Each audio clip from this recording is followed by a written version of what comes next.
Hello and welcome to In Touch with Durham County. I'm Deborah Craig-Ray, General Manager of Strategic Planning and Innovation.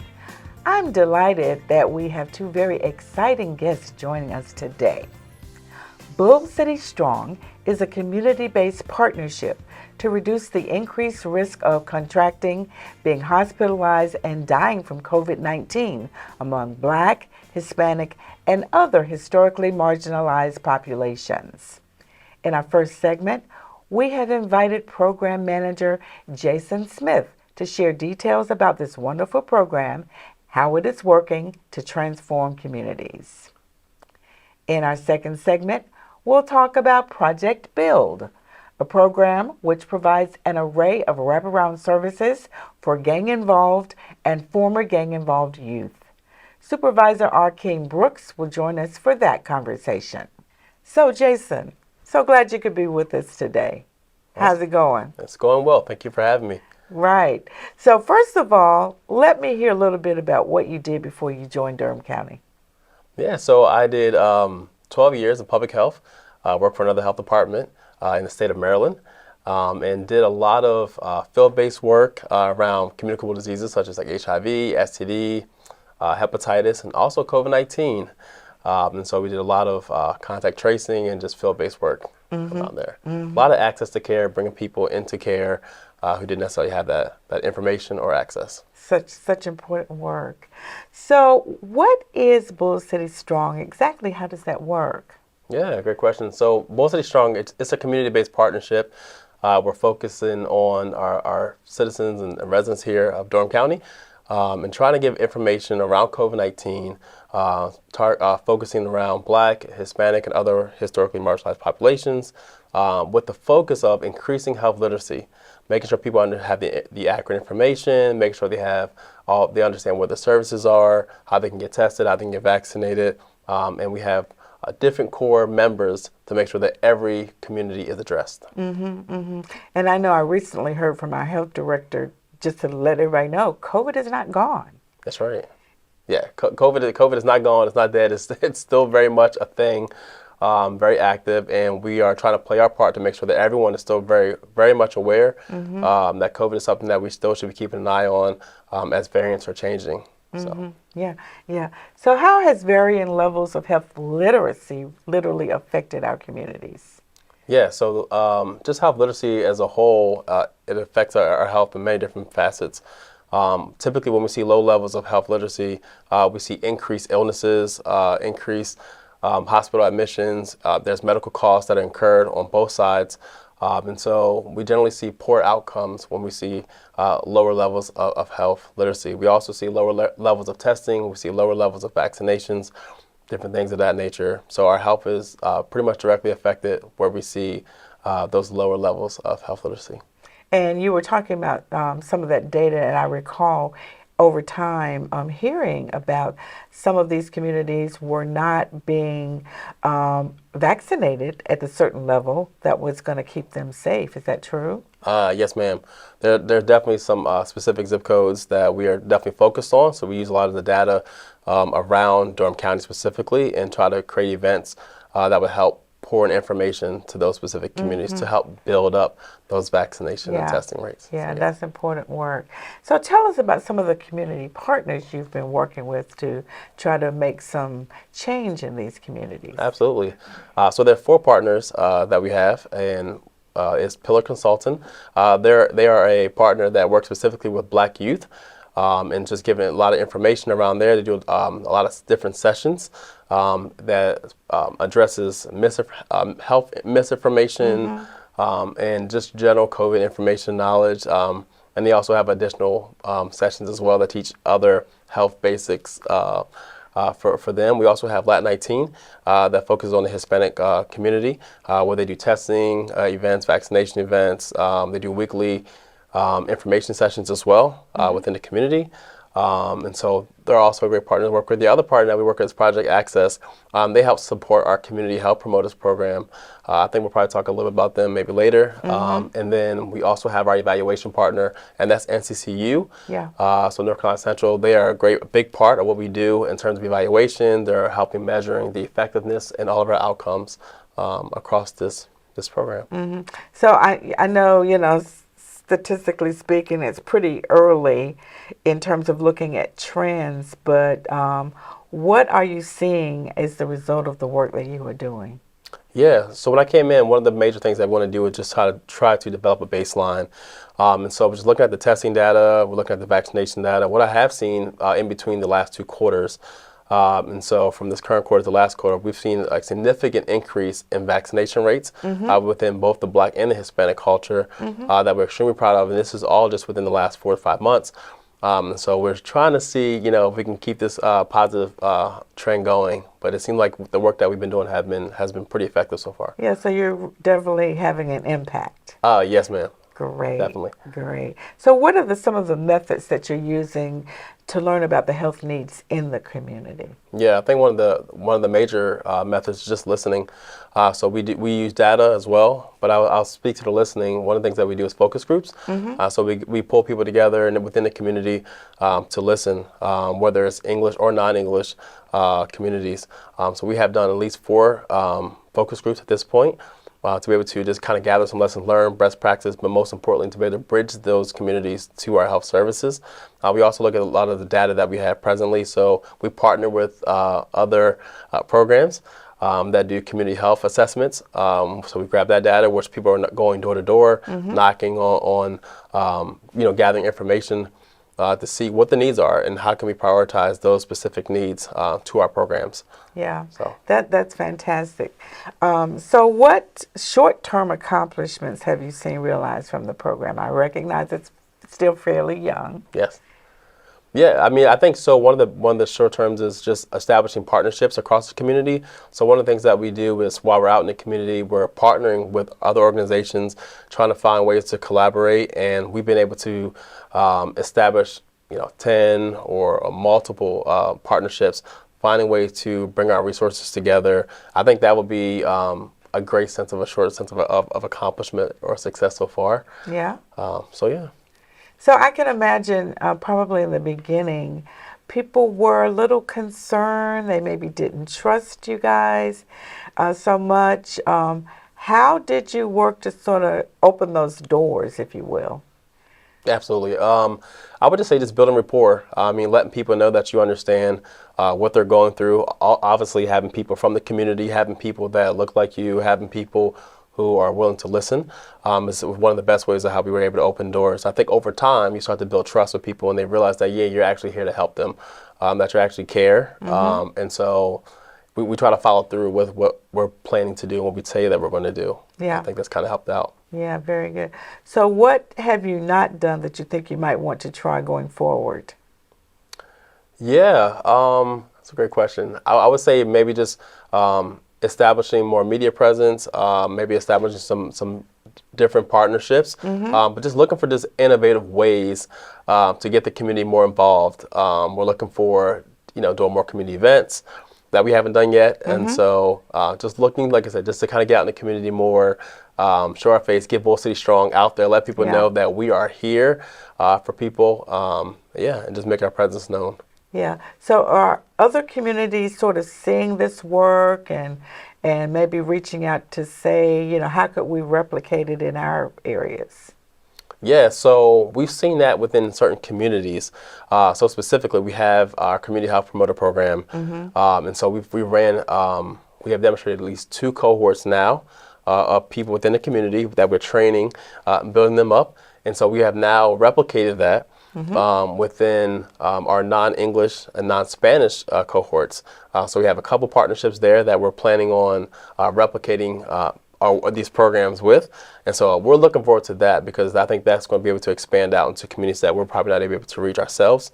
And so I think that if we can build the foundation of this program, that it has room and leverage to be able to expand out and touch, thousands of people. So. Yeah. So how many staff work on this program? Yeah, great question. So there are 3 internal staff. Oh my! It's 3 internal staff. So we are small but mighty. But I would say that a lot of our strength comes from our partnerships. So our core partnerships that we that I mentioned, but also our community-based partnerships as well. We also have partnerships within the health department that are able to help us, whether it's the data team, whether it's partnerships for Healthy Durham. There's so many people that are just willing to just lend a helping hand. We have volunteers that come to our quarterly meetings that are willing to give out continuous feedback and just kind of, tell us what we're doing great or some ways we can improve. So there's those many different facets there. Yeah. So if you could sort of wave a magic wand and get some resources, what kind of things would you like to see? Wow, if I could wave a magic wand, I would definitely expand our team out a bit more, finding more on the ground community health workers that we could have at our disposal to be able to help create better access to care.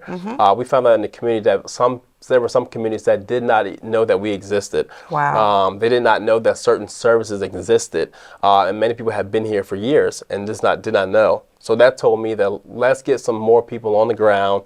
Let's get more people in the community consistently to be able to keep that message going, and also being the bridge to actually bringing them to care, regardless of any barriers that there may be. If I had a magic wand, that's what I would do. Got it.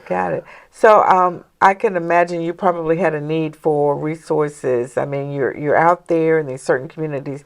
You're trying to tell people you need to wear a mask, you need gloves. Did you have those tools at hand when you started this work? We did not. And so I think one of the major pieces that we're trying to do is really just help educate around these things, around preventative measures, whether it's masking or, making sure our hands are, hand hygiene, things of that nature. But we did not have all those supplies as well.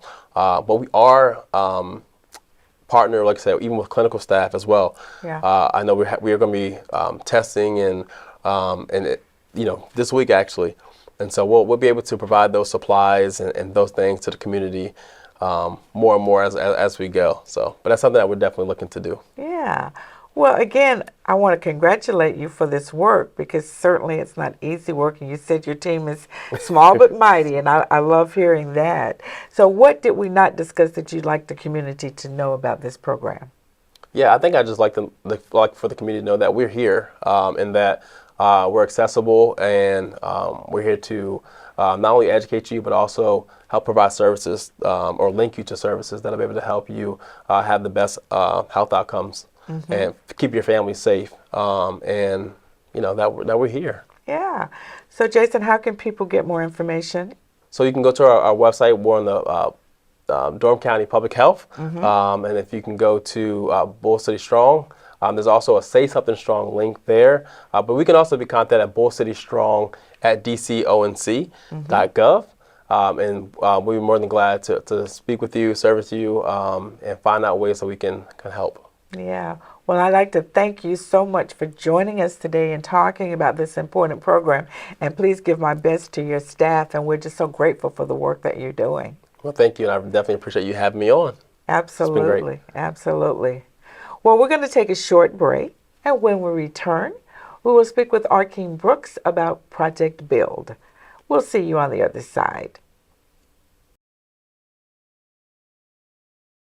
Good afternoon, Durham. I'm Rod Jenkins, Director of the Durham County Department of Public Health.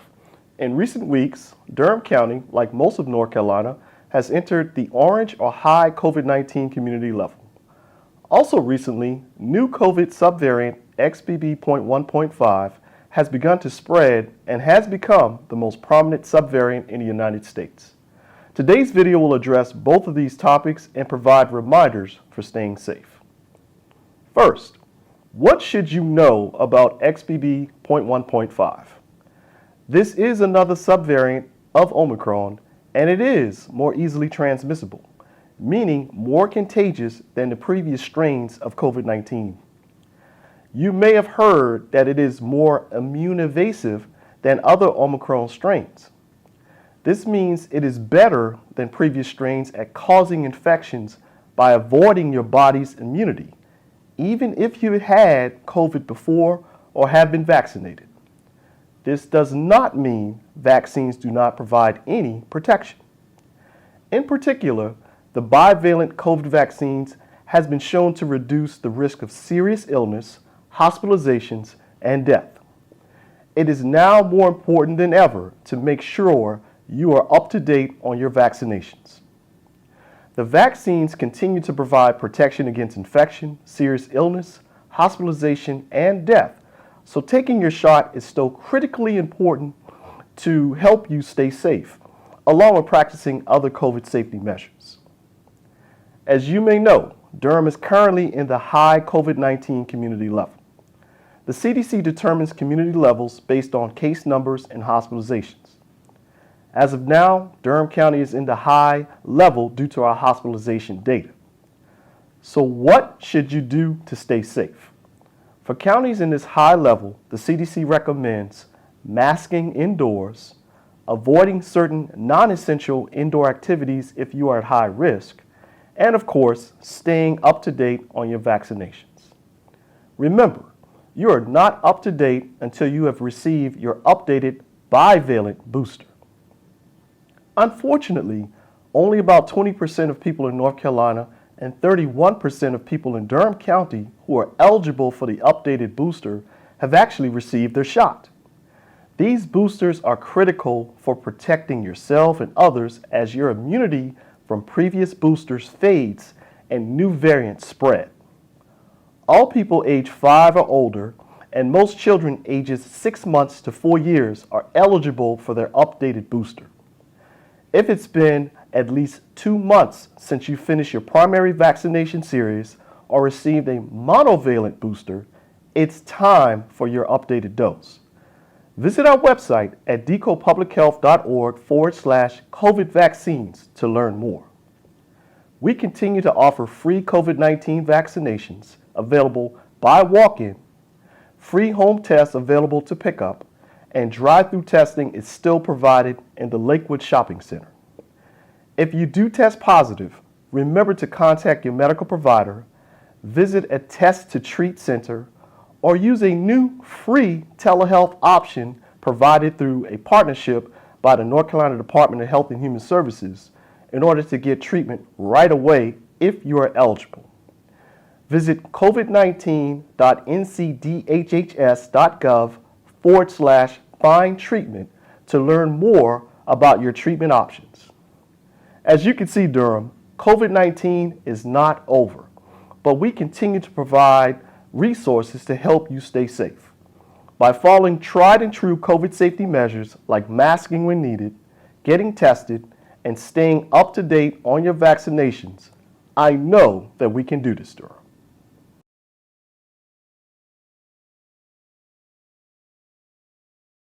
Welcome back to In Touch. We're delighted to introduce Arkeem Brooks from Project Build. Welcome to the show. It's so nice to see you again. Nice to see you as well. Thank you. I'm looking forward to a good conversation. Absolutely. Yes, yes. So, what did you do prior to joining Durham County Project Build? So I was actually in college at ECPI. I was 23 years old, and I was working a part-time job selling car parts, and I was just waiting on the opportunity to work with young people with my criminal justice degree. And I came to Project Build, got the call in 2011. I've been here since then. Awesome. So exactly what do you do with Project Build? So I supervise the team. I oversee to make sure that outreach workers are working with the young people that we serve in the Durham community that's currently gang involved or at risk of gang involvement. And how many staff do you have? Right now we have a total of 6 staff. So why is this work so important to you? Let's talk about the population that you serve with Project Build. So being born and raised here in Durham, having my brother get killed to gun violence in 2008, all 3 of my brothers went to prison, and I was the only one that didn't go down that road. Having my best friend taken away from me in 2018, and having a family member that was gang involved, I wanted to see the help for them at the time, which wasn't there. So I had a plan in 2008, once I lost my brother, that I want to get in a field of work where I can help young people in the Durham community live a better lifestyle and just enjoy life. And I am so sorry about your loss. Yeah. But we are grateful that you're using your energy to try to make change. Absolutely. Yeah. And so who are some of your partners in this work? So we work with the Criminal Justice Resource Center. We also partner with the PROUD program. We work closely with the Department of Juvenile Justice. with a variety of people in the Durham community. I would also like to shout out Boy City United because they help us in a way where when we can't reach the younger folks, they can reach the older individuals that they might be in contact with. So those are some people that we could connect with. So how does a youth come to you? So a young person, majority of the young people in our program are referred from the Department of Juvenile Justice. So part of their probation, they have to comply with Project Bill. But anybody can make a referral. Durham Public Schools sends a lot of referrals to Project Bill, parent, and we also have self-referrals as well, where a young kid will want to know about Project Bill with just seeing us in a community or at the school, and like, oh, my friend told me about you guys. You helped him get a job, and now he's living a better lifestyle. So that's how we get some of our kids in our program. Yeah. So what kind of services do you provide? So our services include getting them employed, connecting them back into schooling, mental health, and we also like to expose them to different stuff far as get them into the music studio. Everybody want to be a rapper, so we try to show them the real part of what it takes to become a rapper, to seeing the engineer part and things like that. So I noticed one of the things you mentioned was mental health. And certainly over these last few years, particularly with COVID, we've had a lot of conversation about one's mental health and, you know, what they are going through and how they're getting help and just what's needed. What kind of trends are you seeing among these young people? It's difficult with this new generation that we're seeing. They just been dealing with a lot of stuff that I have never dealt with before. Not having dad in the household, parents not able to find employment. So a lot of these kids are frustrated. So they go towards the drugs, they go towards the game to help cope.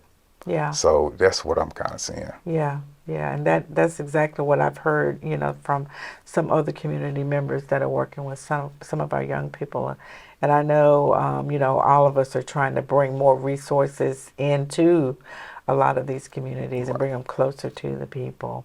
Now, you said you help them with jobs. What's job training like, or how do you help them with employment? So we do a readiness program where the kids come in, where we actually sit down with them during our group sessions that we do every Tuesday night. And we talk to them about, do you have a resume? So we help them build a resume, kind of go through a interview process with them to let them know how you need to talk. We're just not going to drop a kid off and say, hey, go fill out the application. We don't work like that. So we sit down with them. We also teach our young men how to tie a tie. So like we want to make sure that you look professional when you go in and present yourself and make sure that you sell yourself. Yeah, all important skills. So you talked about the staff. How many youth do you have? What's your caseload look like? So right now we have a current 80 active young people in our program. With the 6 outreach workers that we have, they carry between 12 to 16 right now. Wow. Well, young people. So, and 80% of our young people in our program are African American, with the other 20% being a Hispanic population. So, I know you explained sort of how these young people come into your view. How is it working with the parents? And I would imagine in some cases the parents aren't even involved. So when the ones that's court involved, with every kid, parents have to sign a consent form. Okay. So that's one thing that I really inform my staff to make sure you build that relationship, because we're big on building relationship. We understand we're dealing with young kids who's used to going in and out of the system. So we let people know that we're not one of the programs that's going to be here 6, 12 months. We have people in our program that's been here for 2 or 3 years. Okay. So we big on that relationship, so they don't look at us just another person just walking out of their life. So we have the input with the parents, and we also try to make sure we can provide service for the family as well, just not the kid. Yeah.